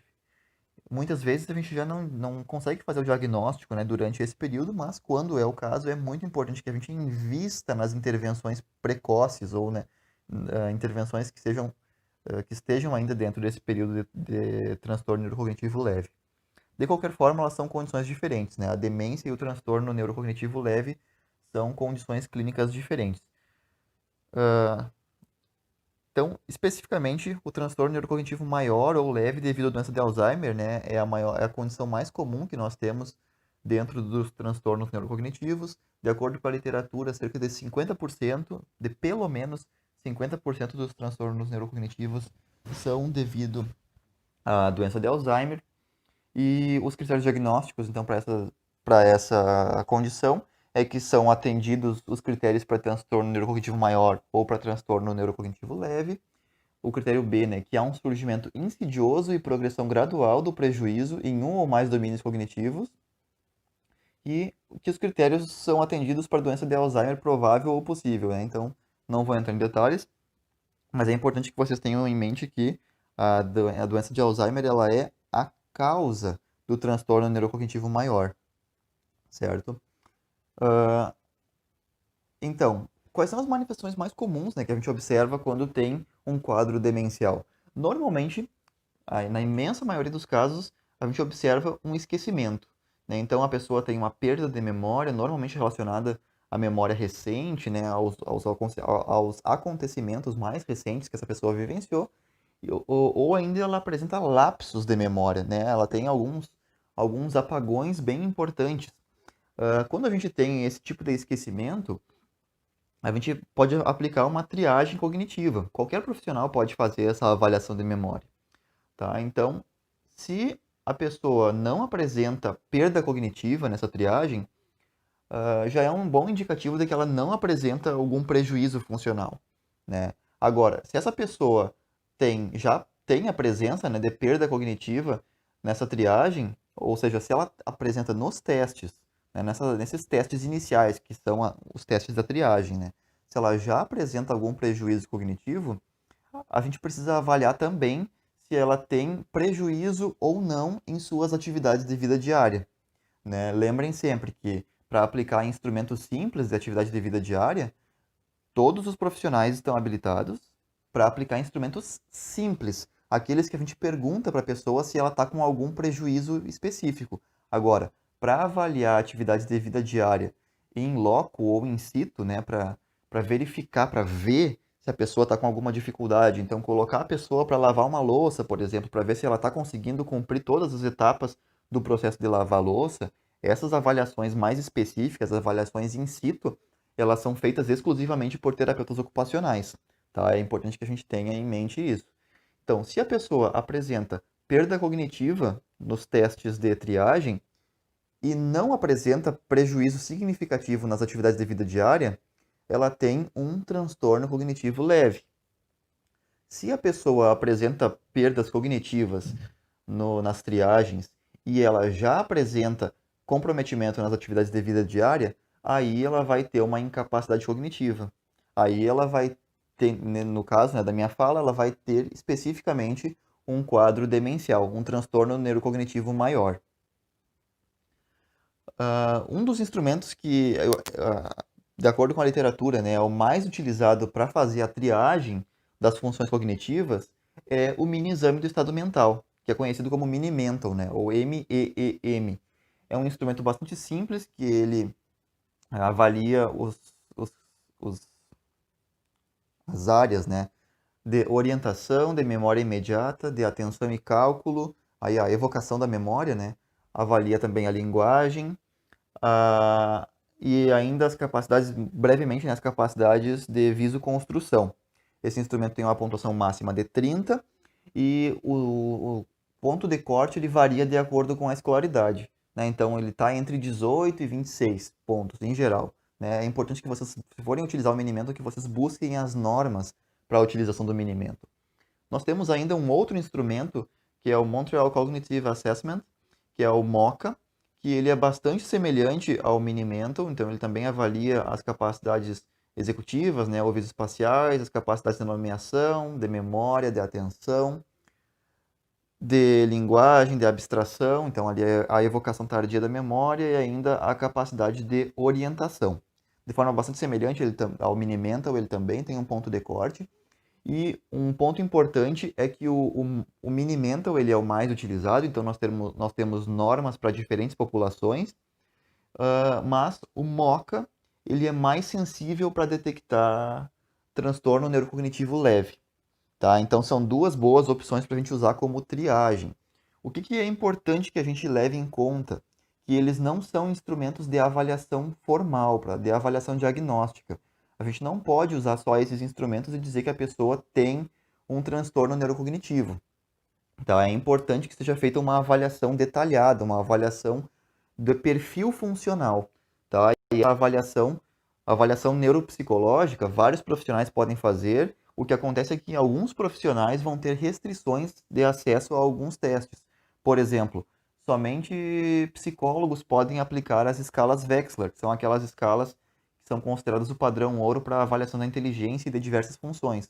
Mas não significa que outros profissionais não possam fazer avaliações neuropsicológicas sem aplicar testes específicos. Então, por exemplo, existe um instrumento que é o Neopsilin, que é a bateria neuropsicológica breve, que ele é de uso comum para psicólogos e para fonoaudiólogos. Então, fonoaudiólogos também podem utilizar esse instrumento. E existem vários outros instrumentos que podem ser utilizados. Tá? Então, é importante que se faça uma avaliação neuropsicológica detalhada para o diagnóstico dos transtornos neurocognitivos. É muito comum que a gente confunda os transtornos neurocognitivos ou as demências, né, em especial, com transtorno depressivo maior, com a depressão. Então é muito importante que em toda avaliação de suspeita de demência, a gente inclua instrumentos para avaliação de quadros demenciais. Então aqui tem um dos instrumentos que é um dos mais utilizados, que é a escala de depressão geriátrica, né? A escala geriátrica de depressão, que é o GDS. Essa aqui é a GDS 15, que tem 15 itens. Super simples de aplicar, são 15 perguntas, a pessoa tem que responder sim ou não. Né? A gente tem um ponto de corte também, de acordo com a população ele também vai variar, então é importante que vocês busquem as normas quando forem utilizar. E existem outras opções também, né? A gente tem as escalas de Hamilton, os inventários Beck. É importante sempre que vocês confiram se a profissão de vocês autoriza o uso desses instrumentos. Caso vocês tenham dúvidas, o Conselho Federal de Psicologia mantém uma plataforma com todos os testes que são de uso privativo do psicólogo. Então, se vocês não são psicólogos e querem utilizar um instrumento, vale a pena consultar essa plataforma. É o SATEPSI, SATEPSI. É bom que você consulte essa plataforma. Se o teste que vocês querem utilizar não está lá, significa que ele não é de uso restrito ao psicólogo, então vocês podem utilizar. Vale a pena consultar essa plataforma. Enfim, é importante que vocês avaliem depressão sempre quando estiverem avaliando suspeita de demência. Então, qual é a diferença principal entre depressão e demência? E aqui é muito importante que vocês conheçam essas diferenças, porque as intervenções clínicas elas são diferentes no caso da depressão e no caso de demência. Né? O manejo, sejam vocês psicólogos, fisioterapeutas, fonoaudiólogos, profissionais de educação física, médicos, terapeutas ocupacionais, enfim, o profissional que for, é importante que vocês saibam as diferenças entre essas duas condições para planejar as intervenções de vocês. Lembrem que a depressão tem uma relação muito íntima com motivação. A pessoa tende a estar menos motivada para participar das intervenções que vocês propõem. No caso das demências, a pessoa está motivada, ela tem um prejuízo cognitivo, então vocês não podem fazer intervenções muito complexas. É importante segmentar essas intervenções. Então, o que a gente tem como principal, né, para diferenciar a depressão da doença de Alzheimer, especificamente, que é a demência mais comum? O início da depressão, normalmente, ele é agudo, enquanto na doença de Alzheimer ele é insidioso, ele é mais lento. A memória, na depressão, a pessoa acha que está pior do que realmente ela está. Então, a memória dela está melhor do que ela acha. No caso da doença de Alzheimer, ela tende a achar que está melhor do que ela realmente está. Então, a memória dela tá pior do que ela realmente acha que está. Em relação ao esforço, né, a dedicação que a pessoa tem ou faz ou dá, enfim, para a atividade. Na depressão, conforme a demanda cognitiva vai aumentando, quanto mais a gente exige dessa pessoa, menos ela vai se dedicar. Então, menor vai ser o esforço dela. Então, tende a diminuir o esforço. E na doença de Alzheimer, normalmente o esforço é normal. A pessoa ela continua se esforçando mesmo com o aumento da demanda cognitiva. Isso é bastante importante porque a partir desse quadro vocês podem planejar melhor a intervenção que vocês vão fazer. Principalmente intervenções não farmacológicas, né? Então aqui, quando a gente tem um déficit cognitivo, né, fazer um breve resumo, se tem limitação cognitiva ou restrição nas AVDs, ou ainda se o Mini-Mental foi abaixo do esperado, né, como eu comentei, entre 18 e 26 abaixo de 18 ou 26 pontos, dependendo da escolaridade da pessoa, é importante que a gente aplique triagem cognitiva, não necessariamente só triagem, mas também uma avaliação funcional cognitiva ampla, né, que envolva pelo menos memória episódica, função executiva e linguagem. Eu não vou entrar nos testes específicos, mas tem ali as sugestões de testes para vocês, que vocês podem buscar na internet. Então, brevemente, a lista de palavras do SERAD, o teste de reconhecimento de figuras, o teste de fluência verbal, o teste do relógio, a bateria FAB, e ainda o teste de fluência verbal, né, para avaliar tanto função executiva quanto linguagem. Aqui uma diferença entre as principais incapacidades cognitivas, eu não vou entrar agora nesse detalhe pela limitação do tempo. E aqui a gente tem as principais causas, né, das demências, então tem a doença de Alzheimer, demência do corpus de Levy, demência da doença de Parkinson, demência vascular, demência frontotemporal. E eu vou falar especificamente sobre a doença de Alzheimer, que é o mais comum, né, de a gente observar. Então, a gente tem a apatia, a gente tem agitação, depressão associada, né, e depressão não necessariamente diagnóstica, tá, pessoal? É importante, a pessoa apresenta elementos de depressão. Uma pessoa que apresenta elementos de depressão não quer dizer que ela preenche critérios diagnósticos completos para transtorno depressivo maior, tá bom? Pode apresentar também elementos de ansiedade, ela pode apresentar irritabilidade, ainda ela pode apresentar delírios e alucinações de forma mais frequente, né, principalmente nas fases moderadas e avançadas, né, as fases mais tardias da doença. Quando a gente tem o diagnóstico, então, seja um diagnóstico de transtorno neurocognitivo maior, seja um diagnóstico de transtorno neurocognitivo leve, ou ainda quando se percebeu um prejuízo funcional em uma área específica, é importante que a gente encaminhe para uma intervenção. Aqui eu usei o termo reabilitação, mas intervenção é um termo mais apropriado, né? Então, qual é o fluxograma, né, dessa reabilitação, dessa intervenção? Essa pessoa é encaminhada para esse serviço, é feita uma avaliação específica voltada para a reabilitação, para a intervenção. Depois a gente identifica e negocia os objetivos, né, a partir do que é o mais comum ou mais importante para aquela pessoa. Depois a gente seleciona as abordagens e os métodos de intervenção, faz um estabelecimento de um cronograma. Isso é muito importante, a gente não pode fazer um planejamento de ficar para sempre com aquela pessoa. É importante que a gente tenha um planejamento claro, e aí o estabelecimento de metas ele é fundamental, né? Lembrem sempre que as metas devem ser SMART. Para quem não conhece esse mnemônico, busquem aí estabelecimento de metas, estabelecimento de objetivos, SMART.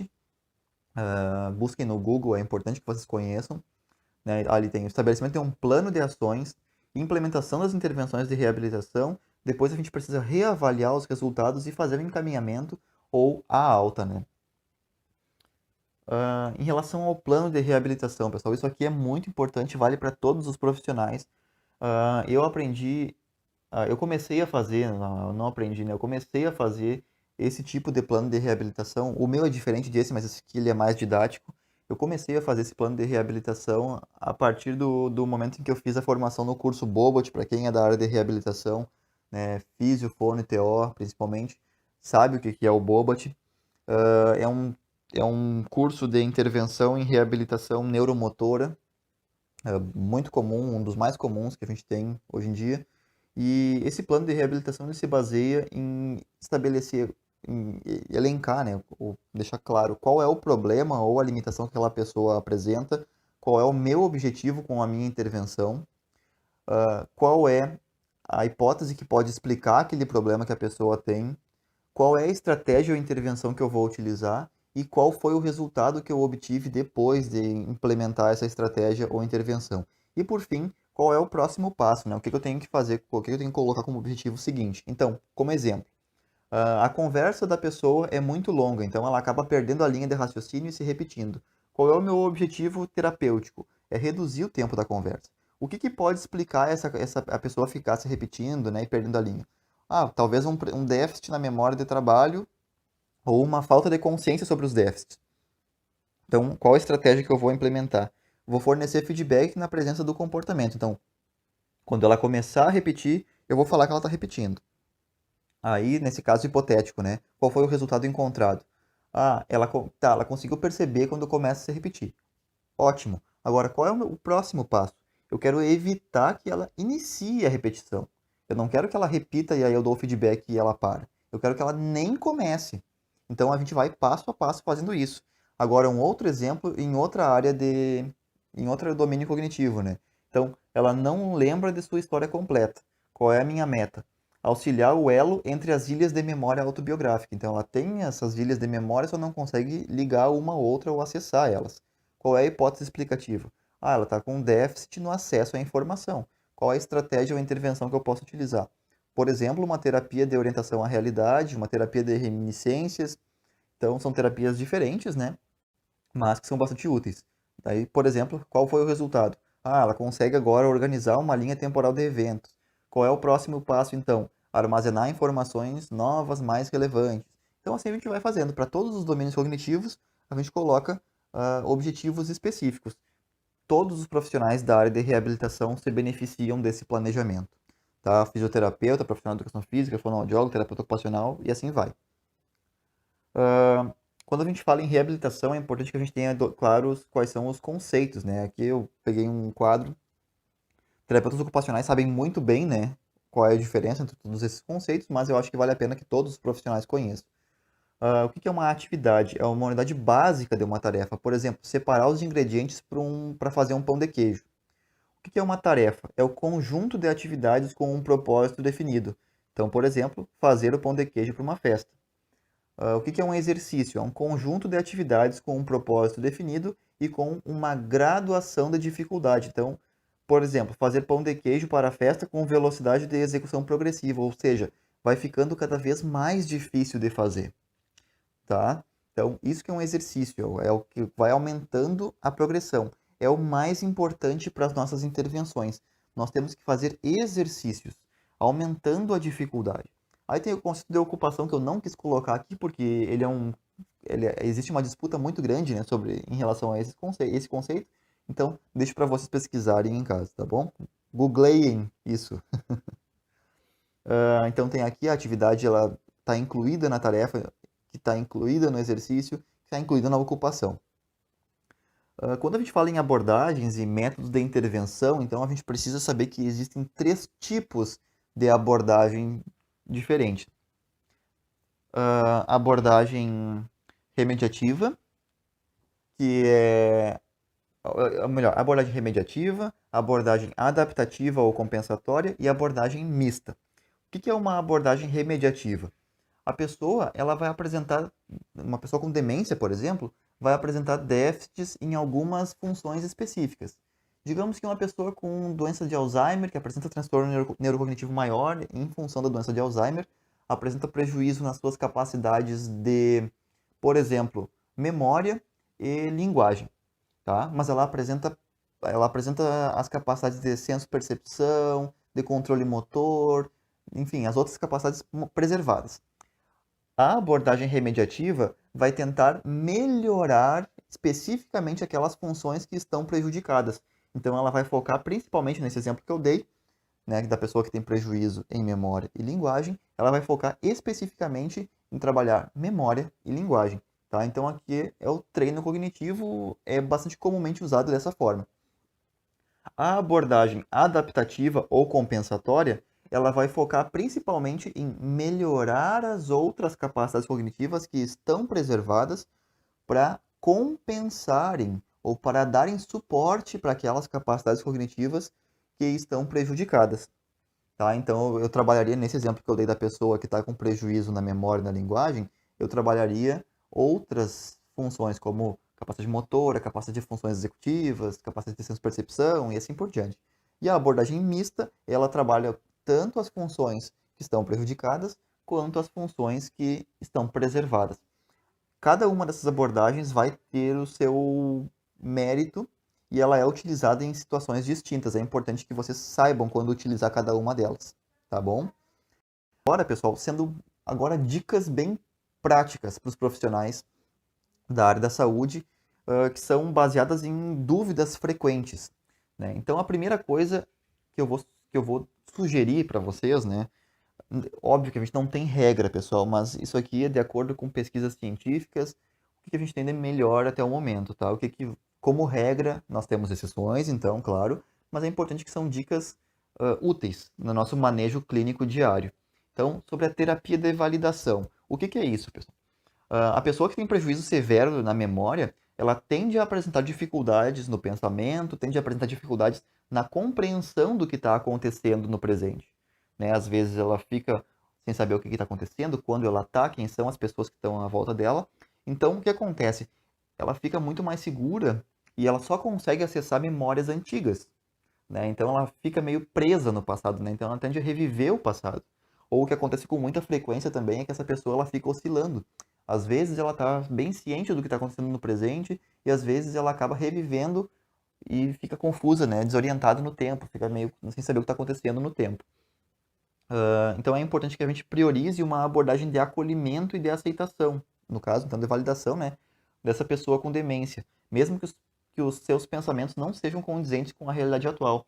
Então, por exemplo, uma pessoa que acabou perdendo o seu cônjuge há 10 anos e ela fica toda hora perguntando onde está o cônjuge dela, né? É muito ruim se a gente ficar toda hora falando que a pessoa que viveu com ela por 50, 60 anos morreu, né? Então ela vai viver um luto eterno, né? Talvez seja mais importante a gente não trazer essa pessoa para a realidade. Claro, em casos mais leves, que a pessoa tem condição de se orientar, é importante que a gente traga ela, né, que faça a orientação para a realidade. Mas em casos que já estão mais avançados, a terapia de validação ela é mais interessante. Então, o que que é importante? Que a gente nunca confronte as ideias que essa pessoa com demência tem. Se ela acha que ela está em tal ano, é importante, é importante que a gente pese sempre. Se isso não vai trazer ela para a realidade, vai trazer mais prejuízos ou não. Em geral, o confronto não é benéfico. Quais são as vantagens da terapia de validação, então? A gente desenvolve a empatia com a pessoa com a demência, né? Então a gente humaniza esse atendimento, né? Visando o bem-estar dessa pessoa. Ela reforça a confiança e a sensação de segurança. É muito ruim a pessoa estar sempre com a sensação de estar perdida, de não saber o que está acontecendo. Ela reduz a ansiedade e o medo da pessoa, ela reduz a ocorrência de conflitos ainda com os cuidadores, né? O que diminui o estresse do ambiente, isso é muito importante, e ainda ela mantém a dignidade e a autoestima da pessoa. Claro que existem diversas questões, né, diversas preocupações éticas ou morais sobre mentir para a pessoa, né? Mas é importante que a gente sempre pense que a abordagem, ela simplesmente evita desafiar a realidade da pessoa, então é evitar o conflito com essa pessoa. Em geral, ela traz mais benefícios para a pessoa com demência, tá? Eu fiz questão de colocar isso porque é uma dúvida bastante comum. O que que eu faço? Eu preciso trazê-la para a realidade ou não? Então, a terapia de validação, ela vale a pena ser conhecida um pouquinho mais a fundo. Então, busquem terapia de validação e vejam o que vocês acham, certo? Outra é a estimulação cognitiva. Todos os profissionais podem fazer, né? Terapeutas ocupacionais saem muito bem preparados da faculdade já para isso, mas todos os profissionais podem trabalhar com estimulação cognitiva, então a gente pode estimular domínios específicos. No caso da atenção, a gente pode solicitar que a pessoa faça mais de uma atividade ao mesmo tempo, ou que ela faça atividades com velocidade maior. Nas funções executivas, né? Planejamento, tomada de decisão, controle de impulsos, a gente pode solicitar que a pessoa ah, faça o planejamento do seu dia, organize os seus compromissos, a hora de tomar o remédio, então que ela participe, né, da sua rotina. Na memória e na aprendizagem, a gente pode ensinar coisas novas para elas, né? Agora, nesse momento de pandemia, é bem interessante ensinar a usar o computador, fazer chamadas por Skype, por WhatsApp, elas ficam encantadas quando a gente faz isso. A gente pode fazer o livro de vida da pessoa, né? Então, pegar os livros de fotografias, todos os materiais antigos e pedir para ela contar a história, pedir para falar sobre a novela. O que é sempre importante? Que a gente trabalhe a partir dos interesses da pessoa. Ainda tem o domínio da linguagem, a gente pode pedir. A leitura é um dos exercícios que mais estimula a neuroplasticidade. Então é muito importante que se a pessoa for alfabetizada, que ela se mantenha lendo. A gente pode pedir para ela escrever também e utilizar a linguagem oral também é muito importante. A gente não pode esquecer que a capacidade de nomeação é fundamental para a comunicação. Então, se a pessoa não consegue mais lembrar de nomes de objetos, é importante que a gente dê dicas, coloque o nome do objeto colado no objeto, ou então o começo, a letra pela qual inicia o nome, para a gente ir sempre estimulando aquela pessoa. Domínio perceptomotor, né? Incentivar a pessoa a fazer exercício físico é muito importante, a fazer as atividades de casa, lavar louça. Então, oferecer estímulos diferentes para essa pessoa, né? Ou colocar ela na luz é bem importante.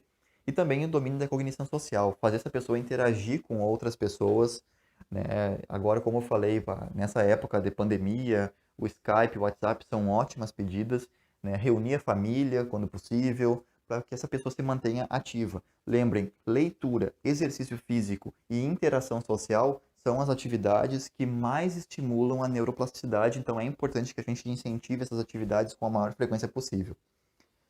Ainda a gente tem a terapia das reminiscências, ela é muito interessante para profissionais diversos.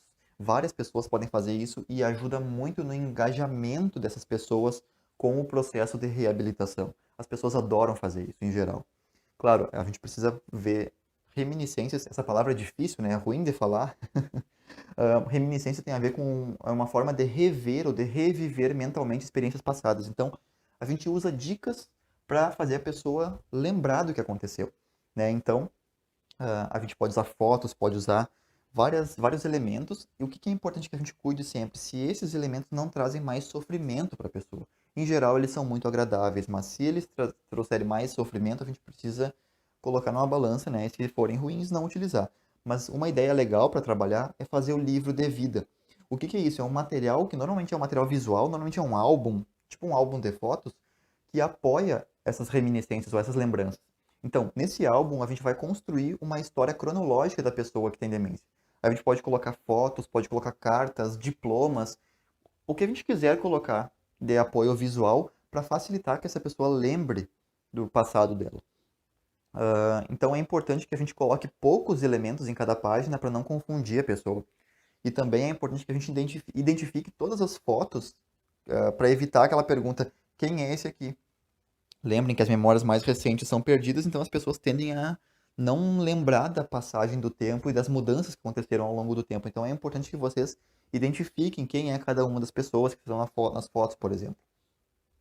É uma ótima atividade para a gente fazer, a resposta normalmente é muito positiva e todos os profissionais podem se beneficiar. E, por fim, uma coisa que funciona muito bem para trabalho com idosos, principalmente com idosos com demência, é a música, né? Tanto usada de forma isolada, quanto dentro de um programa de musicoterapia. Então, mesmo com prejuízos cognitivos difusos, as pessoas com demência elas tendem a apresentar capacidades de apreciação e de reconhecimento de sons familiares antigos, né? Então, é uma das capacidades que mais demora para ser perdida.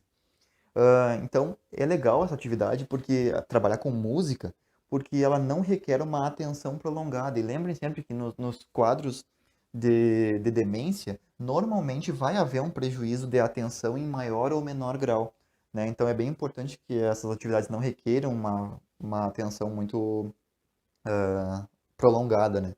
Essa atividade ainda pode desencadear a reminiscência, ou seja, facilitar a evocação de memórias antigas, e ela pode ser utilizada como uma terapia formal, né, como musicoterapia, ou simplesmente como diversão, né? Ela pode ser facilmente associada às demais abordagens terapêuticas. Então, é importante que a gente escolha o tipo de música que o idoso gosta também, e a todas as atividades, sempre as atividades que interessam ao idoso, e todos os profissionais podem se beneficiar dessas abordagens. Então, pessoal, era basicamente isso que eu gostaria de falar hoje para vocês, sobre as abordagens que são mais comumente utilizadas em neuropsicologia. Obviamente, para quem trabalha com estimulação cognitiva, com reabilitação neuropsicológica, existem diversas outras abordagens que estão à disposição, mas essas abordagens que eu citei hoje, elas são bastante simples e podem ser implementadas por todos os profissionais da área da saúde, da área de educação também, que querem trabalhar com idosos com prejuízos cognitivos. Então, mais uma vez, eu gostaria de agradecer ao convite por participar, gostaria de agradecer a todos e a todas que acompanharam essa minha fala, e eu me coloco à disposição para sanar qualquer dúvida. Vocês podem me contatar também por e-mail ou pelo Facebook, pelo Instagram. E é sempre um prazer poder fazer fala sobre esse tema pelo qual sou apaixonado. E me coloco à disposição para sanar dúvidas sobre o tema e sobre a neuropsicologia também. Certo, pessoal? Muito obrigado a todos e até mais.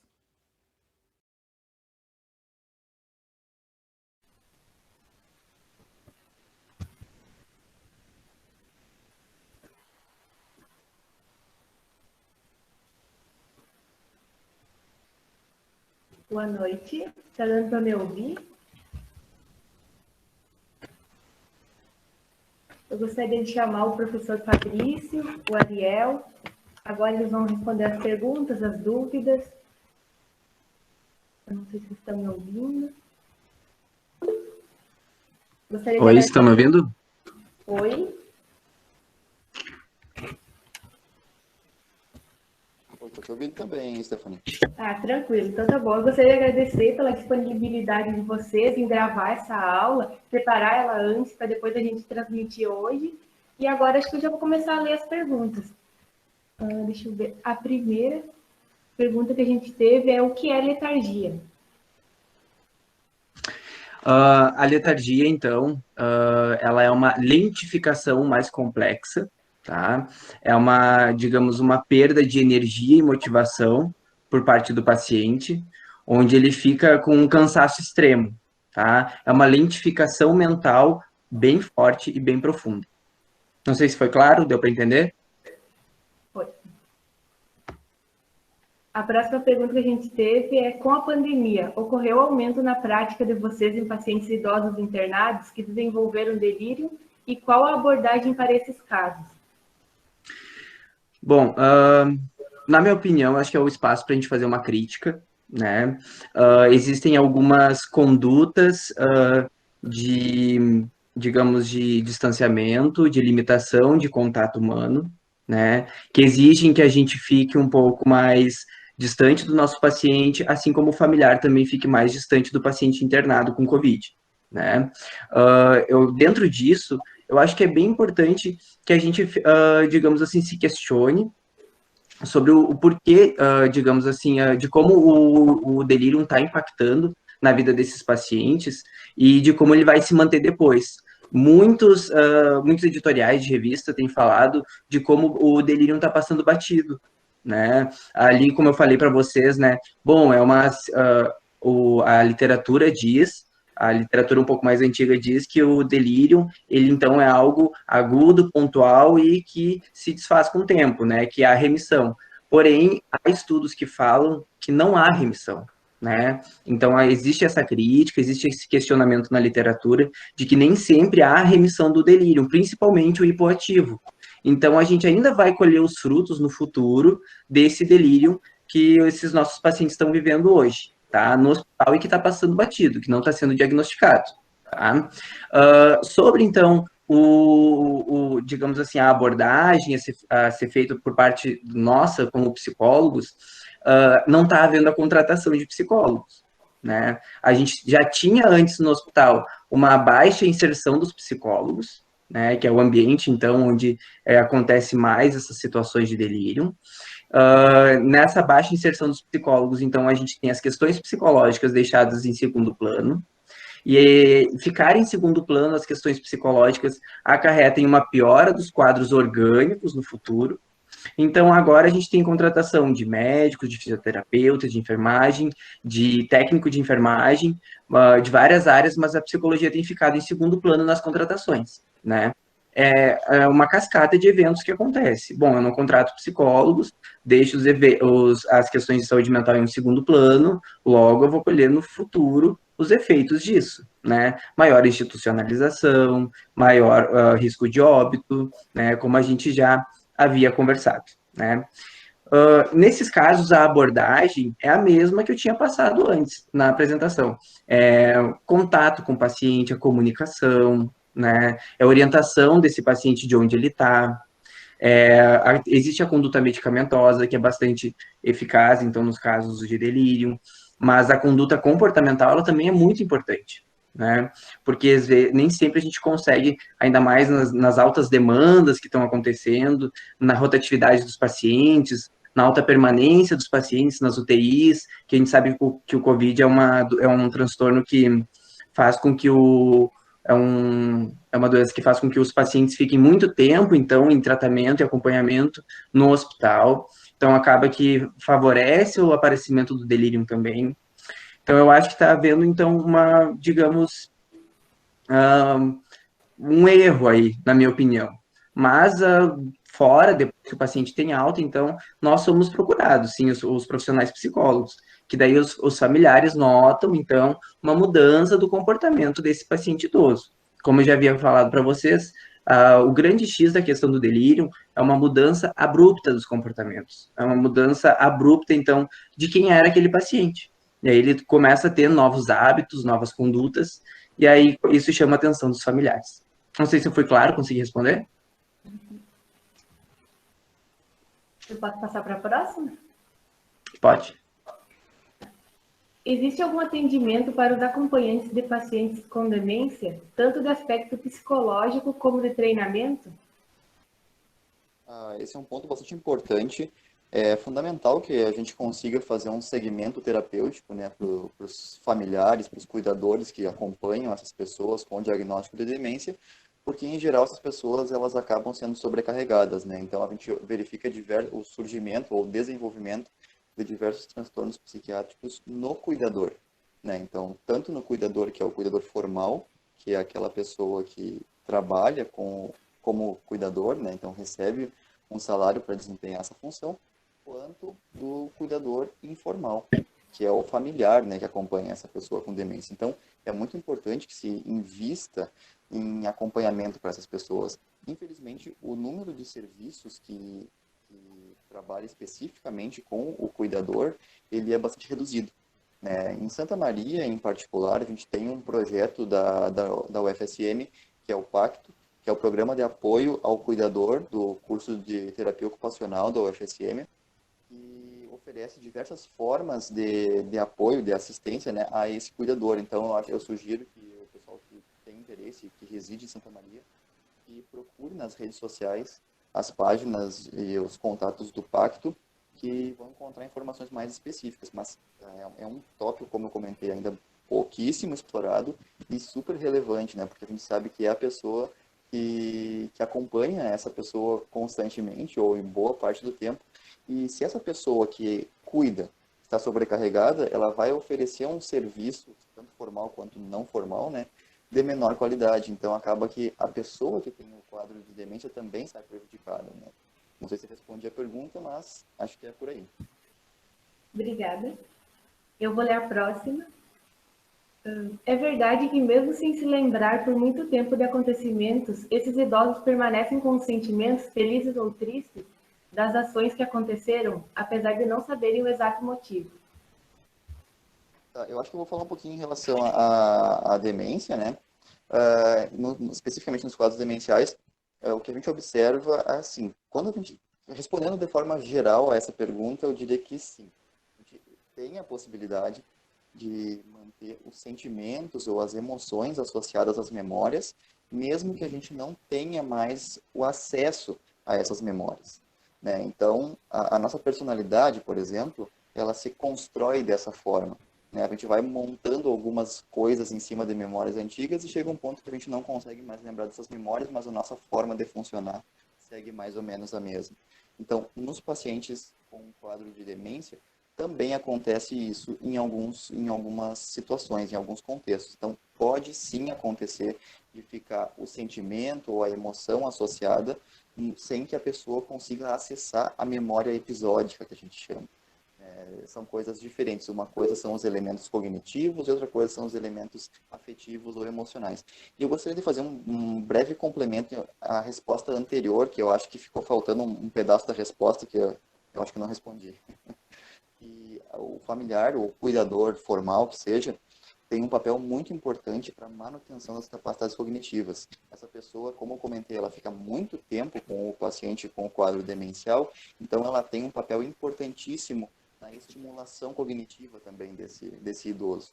Então é muito importante que essa pessoa esteja preparada para, sob as orientações, né, de profissionais diversos, a aplicar a estimulação cognitiva a esse idoso também. Ela é fundamental a participação do cuidador nesse processo de reabilitação. Muito obrigada. Eu não sei se o pessoal tem mais alguma dúvida. Só queria fazer um comentário, Stephanie. Pode falar. A professora Keila está falando, né? A Mariana também lembrou.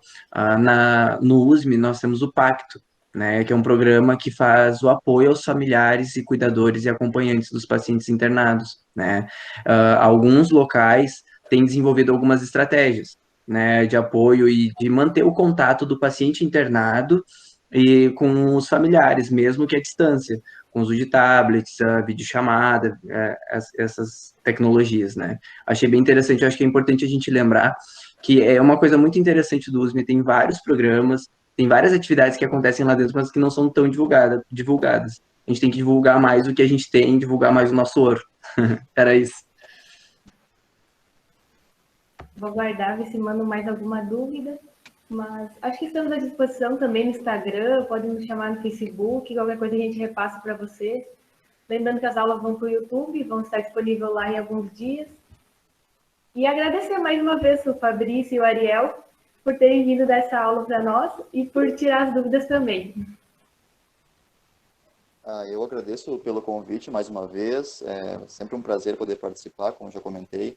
Agradeço ao Ariel também pela excelente fala dele, agradeço a Melissa também pela abertura e a ti, Stephanie, também pela apresentação e pela condução dessa nossa atividade de hoje, tá bom? Muito obrigado. Gostaria também gostaria de agradecer, então, a todo o grupo de pesquisa. Fiquei muito honrado de dividir a fala contigo, Fabrício. te acho um profissional de ponta, né? Então é realmente uma grande vitória para mim poder estar aqui dividindo contigo a fala. Muito obrigado pelas palavras.